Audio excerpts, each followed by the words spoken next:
Welcome back to the podcast. This is Chris, and I have a special bonus episode for you this week. We are changing our publishing schedule. We're going to start releasing our new podcast episodes on Mondays instead of Fridays, but we didn't want to leave this Friday empty. So we went ahead and went back to a conversation that Pastor Grant and I had following our recording of episode 1. So we didn't publish this conversation, but it was just our thoughts and more of our heart behind that episode. And there was some good content in there, so I decided to clip together a couple of pieces of that conversation for you to sit in this week.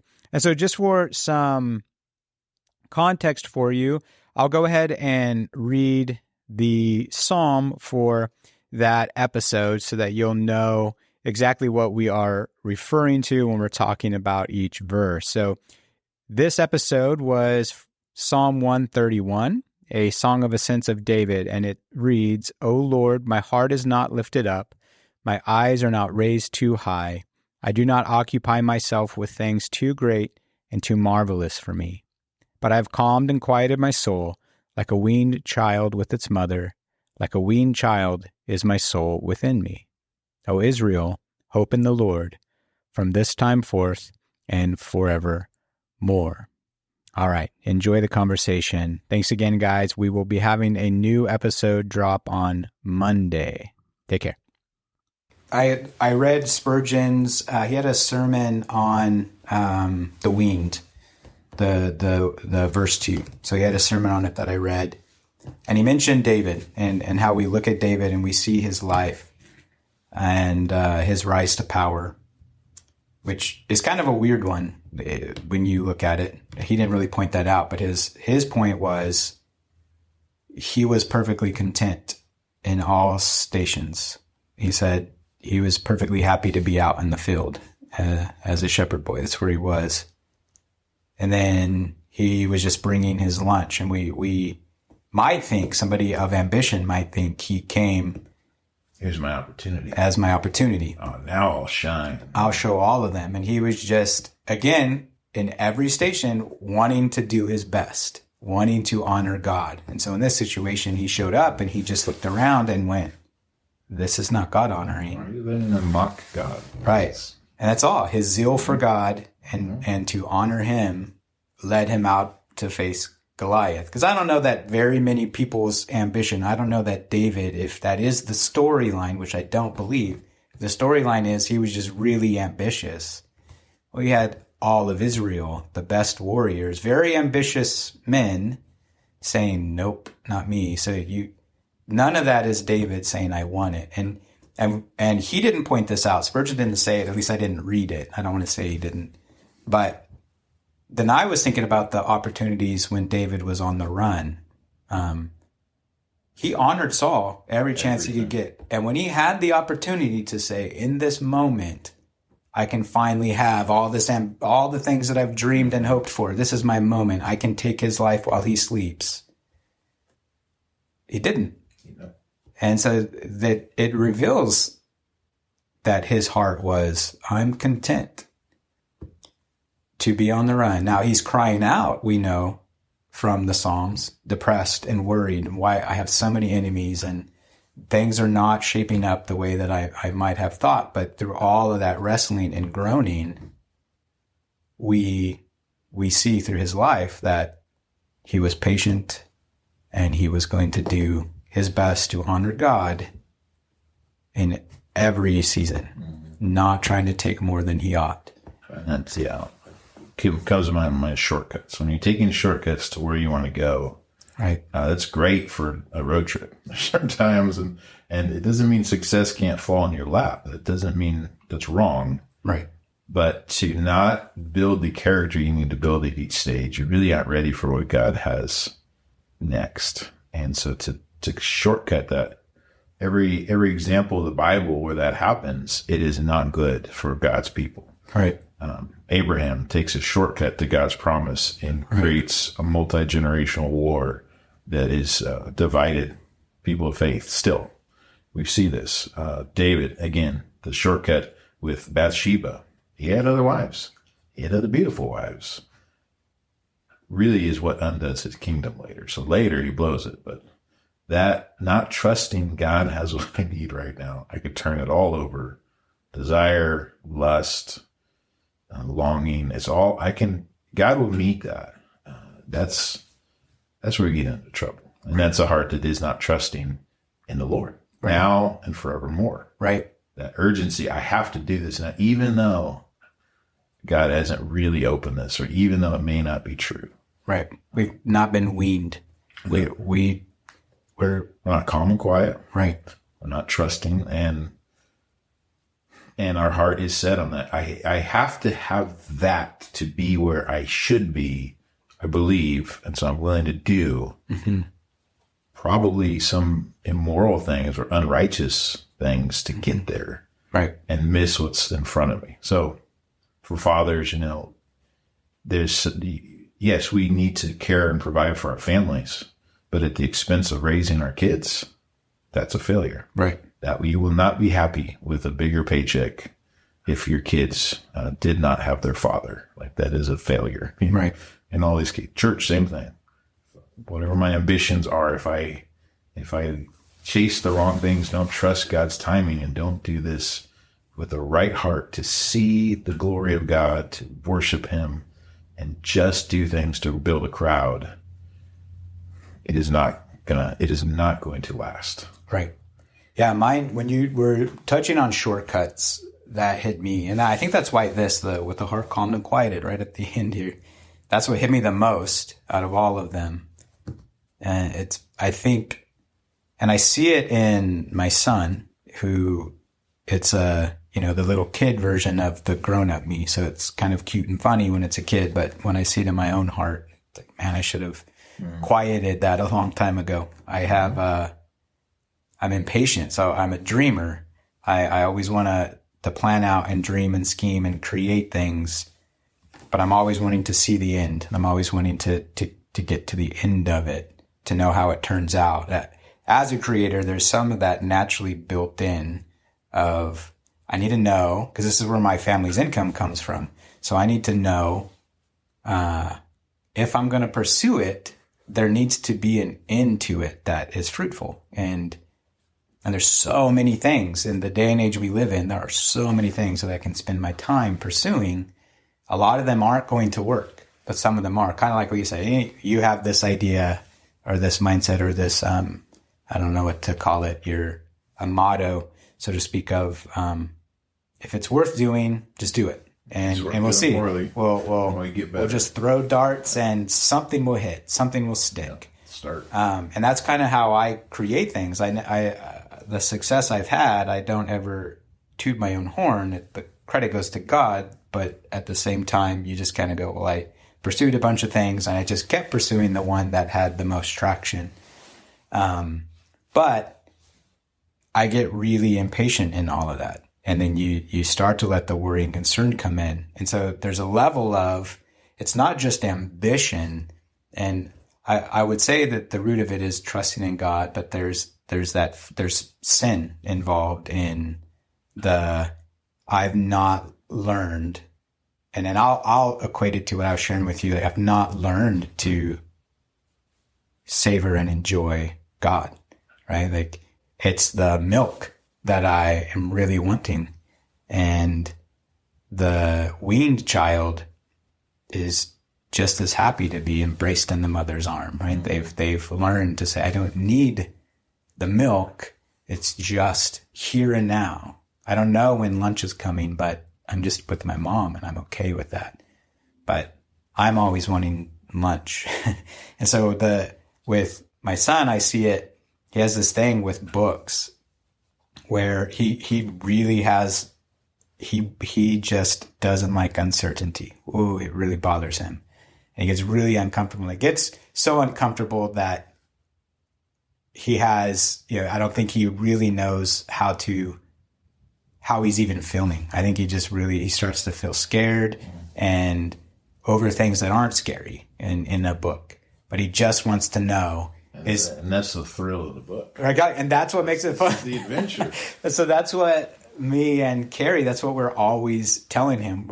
He's always like, can you just read? Tell me what happens. We're like, no. And it's like not even the end of the book. It's chapters or pages. And he's always wanting us to flip ahead. And we have to go, okay, well, no, because this is like, sometimes we'll appease and say, okay, so we'll read ahead to make sure that the girl doesn't die, or we'll read ahead to make sure that some things that are really crushing doesn't happen without preparing you for that. But for the most part, especially now as he's getting older, we don't do that anymore.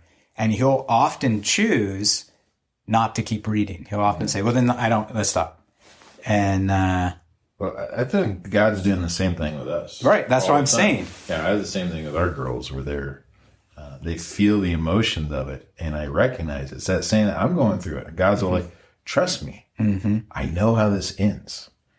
But I gotta teach you something through the process, right? And it's not a story without the conflict. You gotta work through it. You gotta grow through it, right? And life is the same way with the Lord. But the adventure, the uncertainty, the unresolved situation, mm-hmm. it wears on you. It's scary if you don't believe. Like, I can put on a movie I haven't seen for my kids. And they're like, well, how do you know it's going to turn out well? I'm like, because it's a kid's movie. Yeah. Like, Every time. I know. I mean, I haven't seen it, but I know it's going to turn. But it's that same certainty we're called to have. How do you know? Because I know who's in charge. I know who writes the story. Right. God has the final say. Right. And I can trust, if I'm focused on him and occupied with him, it might seem pretty thrilling at times. But in that same thing, if I knew exactly how he's going to show up and when he's going to show up, then it's all fun from here on out. I should be able to enjoy this, and everything's thrilling. It's an adventure, but it feels like terror because I don't know how it's going to happen. That's a trust issue, right? What's the diagnosis for? Because I think of that, and I instantly tell myself, "Oh yeah, that's a lack of trust." But then I'm reminded and I say, no, I do believe this. I do believe God has always come through for me. Always. But then you have that voice, right? Mm-hmm. That says, but you don't always come through. You, not him, but me. Right. I fall short. Might be in sin. I might be grasping at things and not know it. And it might be a lack of trust, but it's one of the passages in scripture that I wouldn't say it haunts me. I don't think there's no passage in scripture that haunts me this side of God's grace where I'm at.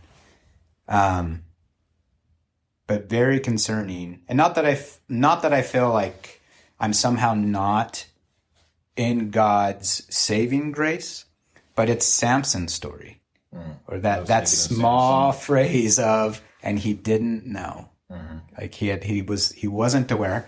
I don't know the exact wording, but as you can, like I said, it's not a passage I love, so I don't meditate it and read it a lot, but I've always thought of that that's hard to kind of like, I'm running hard and I think I've deceived myself that the Lord is with me in this.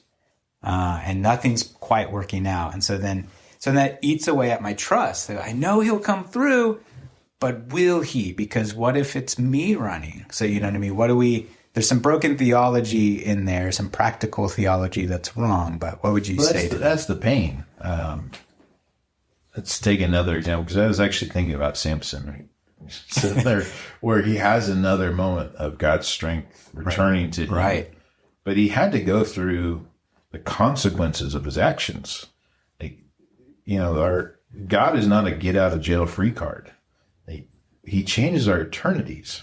But you rob banks, you murder people, you blow up your marriage, you're going to live with those scars and the consequences in this life. Right. He can still do great work. It's not hopeless.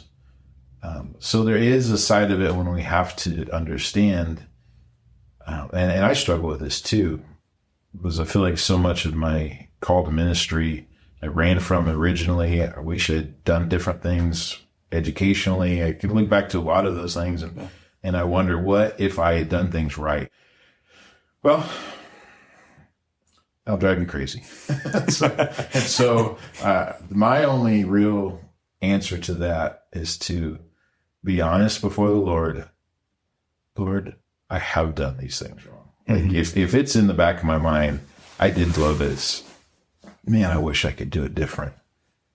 But then remembering what he has done in spite of that. And now that I'm going to get to live my life as a senior pastor and have a fruitful ministry, even though I ran from that for a long time, I thank God for what I have today. I thank God for the opportunity I have and what he's doing in me today. And so I feel like living in that what if or what might have been, the whys and the ifs, as we talked about earlier, there's nothing healthy there.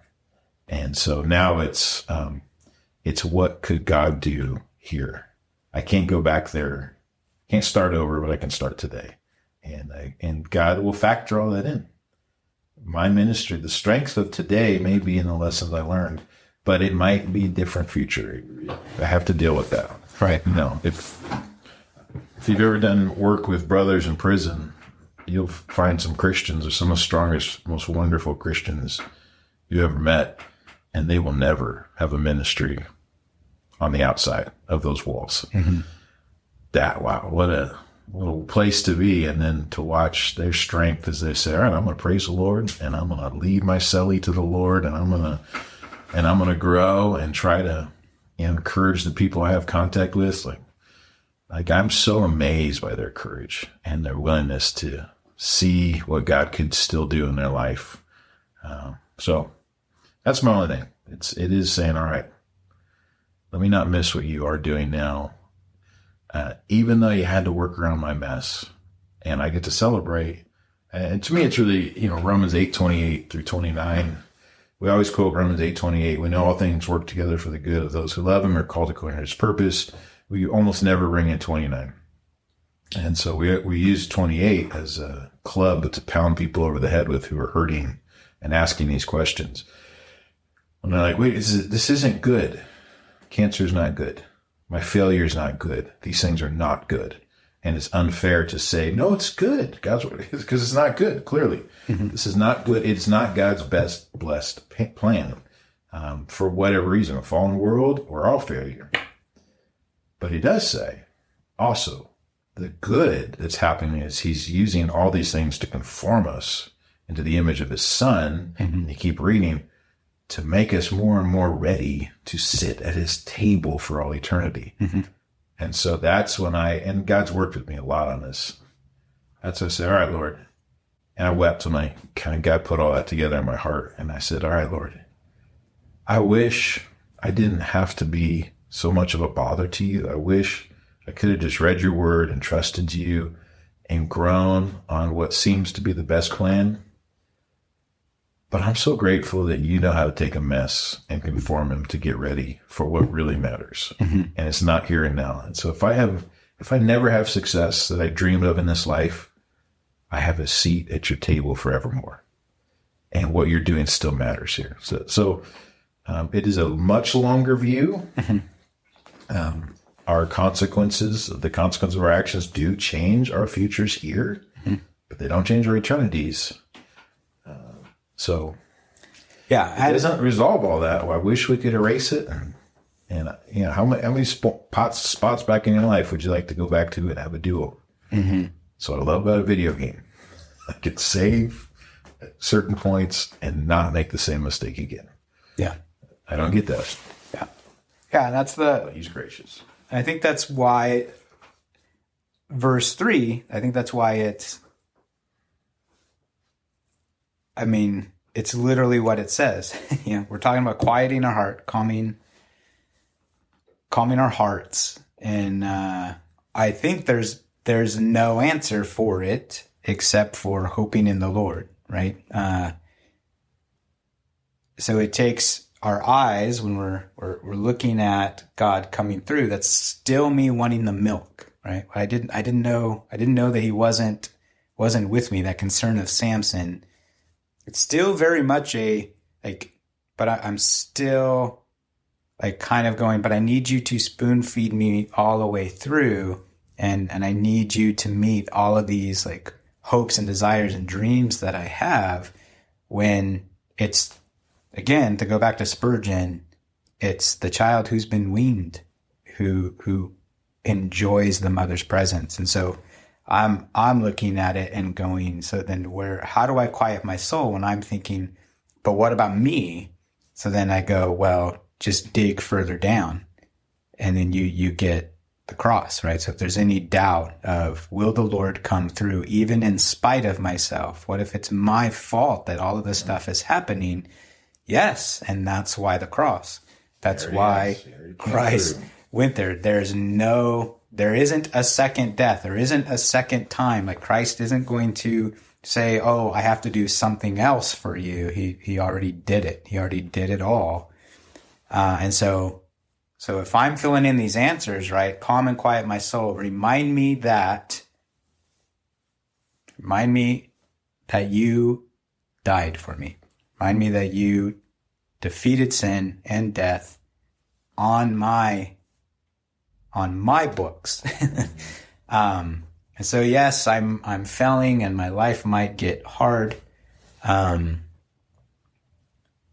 my hope isn't that my life will turn around, because my eternity has already turned around, right? I think with sorrow, the one's done to me. Mm-hmm. It wasn't even my mistake, but I am facing a lifetime of pain and scars from what I didn't ask for. And that, God, still got a plan. He's so gracious. Right. I was thinking of Paul. I was thinking of Hebrews 11. We have all these by faith, by faith, by faith. And then we don't like that last part, but then there was many who did not yet see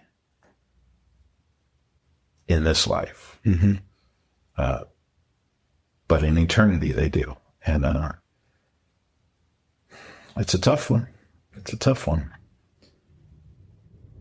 But if this world wasn't fallen, we wouldn't be having this conversation. The effects of sin, whether it's ours or others or just the world, have damaged everything. And that is the challenge of being a Christian in America. There are so many people seeming to have joy, happiness mixed with success, and telling us it's great. And so we think, if I have that too, if I look like they look, if I accomplish what then I'll enjoy that as well. Right. There's no treasure, there's no pleasure, there's nothing on earth that compares with what is in store for us.